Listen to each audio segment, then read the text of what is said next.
Hello students and welcome back to my channel math solutions with Rose ma'am. और आज की जो हमारी ये वर्कशीट है, डेट है इसकी 15 सितंबर 2022 और हिंदी मीडियम की आपकी कार्यपत्रक है, एक्टिविटी वर्कशीट।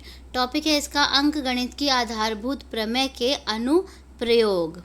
और आप मिशन गणित के अंतर्गत कक्षा 10वीं के कक्षा के बच्चों के लिए ये वर्कशीट जो है वो कि गवर्नमेंट की तरफ से डिपार्टमेंट ने ये भेजी है और आपको ये ज़रूर ही करनी है, इसलिए अपनी इसकी मैथ्स की कॉपी बनाइए और उसमें इसको कंप्लीट करते चलिए। तो चलिए हम टाइम को बिना वेस्ट किए हुए वर्कशीट को शुरू करते हैं, सॉल्व करते हैं। और आप ध्यान से वर्कशीट को देखिएगा और जहाँ पे आपको नहीं समझ आता तो वहाँ पे आप मुझसे कमेंट करके इसको पूछ सकते हैं अगर आपको कोई भी डाउट है। वीडियो को शेयर कर दीजिए, लाइक कर दीजिए और चैनल को सब्सक्राइब ज़रूर कर दीजिए। स्टार्ट करते हैं वर्कशीट। HCF मतलब होता है महत्तम समापवर्तक, जिसको इंग्लिश में बोलते हैं हाईएस्ट कॉमन फैक्टर। दो या दो से अधिक दी हुई संख्याओं के सार्वगुणनखंडों में सबसे बड़ा सार्वगुणनखंड इन दी हुई संख्याओं का महत्तम समापवर्तक यानी हाईएस्ट कॉमन फैक्टर कहलाता है। ठीक है, यानी दो या दो से ज़्यादा जो कॉमन फैक्टर्स होते हैं ना दो संख्याओं के, उनको बेसिकली हम HCF कहते हैं। जैसे कि 48 के गुणनखंड की अगर हम बात करें तो चलिए पहले 48 का गुणनखंड बनाते हैं। तो ये देखिए इस तरीके से 48 का गुणनखंड बनेगा। 2 चौक 8, 2 दूनी 4, 2 चौक 8। ठीक है, फिर 2 से करिए 2 एकम 2, 2 दूनी 4, फिर 2 से करिए 2 छिक 12, फिर 2 से करिए 2 तियाँ 6 और फिर 3 से करिए 3 एकम 3। 2 कितनी बार है? 4 बार, यहाँ पे लिख दिया। 3 कितनी बार है? 1 बार, यहाँ पे लिख दिया। तो ये 48 के गुणनखंड लिख दिया आपने। अब लिखिए 36 के गुणनखंड। 36 में भी देखिए ऐसे करना है। 2 एकम 2, 2 अठे 16, उसके बाद 2 से करिए 2 निम 18, फिर 3 से करिए 3 तिया 9 और फिर 3 से करिए 3 एकम 3। 2 कितनी बार है? 2 बार और 3 कितनी बार है? 2 बार। ये भी हो गया कंप्लीट। इसके बाद 80 के गुणनखंड निकालने हैं। 80 के निकाल लेते हैं। 80 के गुणनखंड में देखिए सेम वही करना है। 80 लिखा, 2 चौक 8, 0, फिर 2 से करिए 2 दूनी 4, 0, फिर 2 से करिए 2 धाम 20, 2 पंजे 10 और 5 एकम 5। 2 कितनी बार है? 4 बार, यहाँ लिख दिया। और 5 कितनी बार है? 1 बार लिख दिया।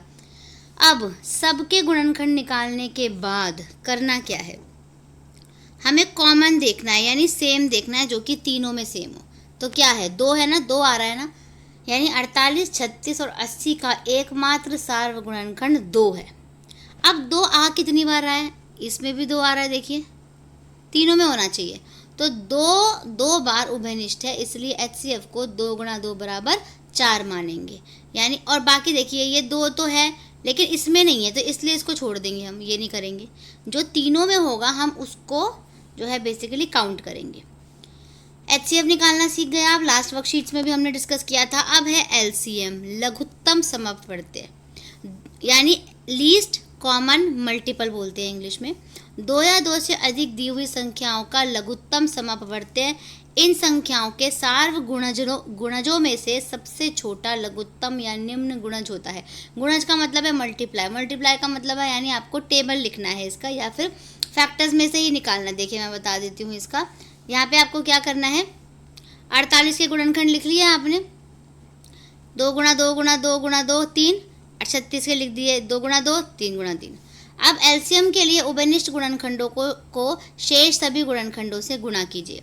उभयनिष्ठ गुणनखंड देखिए ये, इन दोनों में से 1 2 निकाल लीजिए, इन दोनों में से 1 2 निकाल लीजिए और इन तीन में से भी 1 3 निकाल लीजिए। बचा क्या? ये बचा 2 बार और ये बचा 3 बार। तो ये 1 3 ना इसमें एक्स्ट्रा दिया हुआ है, तो 2 2 बार और 2 2 बार और 3 2 बार, सबको मल्टीप्लाई करके फिर हम इसका आंसर निकाल देंगे। 2 दूनी 4, 4 दूनी 8, 8 दूनी 16 और 16 को 3 तिया 9, 16 निम कितना होता है? 144। ठीक है, तो ये इसका आंसर निकल जाएगा। इसके बाद आता है बच्चों जो आपको क्वेश्चन दिया हुआ है, वो है 15, 24 और 30 का HCF और LCM आपको निकालना है। तो चलिए ये एक क्वेश्चन है हमारी वर्कशीट का, इसको हम सॉल्व कर लेते हैं। बस आता है क्वेश्चन LCM एंड HCF निकालना है 15, 20 एंड 30 का। तो सबसे पहले तो हम HCF निकालना सीख लेते हैं, जो हमने पहले कर भी रखा है। 15 का, 24 और 30 का। ठीक है, 3 से जाएगा ये, तो 2 से जा नहीं सकता। 3 5 ज़ा 15, 5 1 ज़ा 5। इसको भी कर लीजिए 2 से, 12 आ गया। फिर 2 6 ज़ा 12, 2 3 ज़ा 6 और 3 1 ज़ा 3। इसको भी कर लीजिए 2 से, 15 आ गया। 3 5 ज़ा 15 और 5 1 ज़ा 5। अब ऐसा कौन सा नंबर है जो तीनों में है, दिखाई दे रहा है आपको? क्या नंबर है ये? 3। यानी आपका HCF जो है वो क्या हो गया बच्चों? 3 हो गया। क्योंकि आपको पहले भी बताया था मैंने, तीनों नंबर में जो कॉमन फैक्टर होगा वही HCF होगा। तो क्या आंसर आ गया आपका? 3 HCF निकल गया। अब हमें निकालना है LCM। अब LCM निकाल लीजिए। LCM निकालेंगे तो इन तीनों को एक साथ रखना पड़ेगा, 15 24 एंड 30। ठीक है, 15 24 एंड 30। अब देखिए इसमें क्या करना है। 2 से करेंगे पहले तो इसको, तो 15 छोड़ दीजिए ऐसे ही। 24 की जगह 12 आ गया और 30 की जगह 15 आ गया। अगेन 2 से कर लीजिए, 15 एज इट इज़ छोड़ दीजिए। 2 6 ज़ा 12, 15 की जगह 15। फिर 2 से कर लीजिए, 15 की जगह 15, 2 3 ज़ा और 15 की जगह 15। अब 3 से करिए, 3 5 ज़ा 15, 3 1 ज़ा 3, 3 5 ज़ा 15। अब लास्ट में 5 से करना है, 5 1 ज़ा 5, 5 1 का 1, 5 1 ज़ा 5।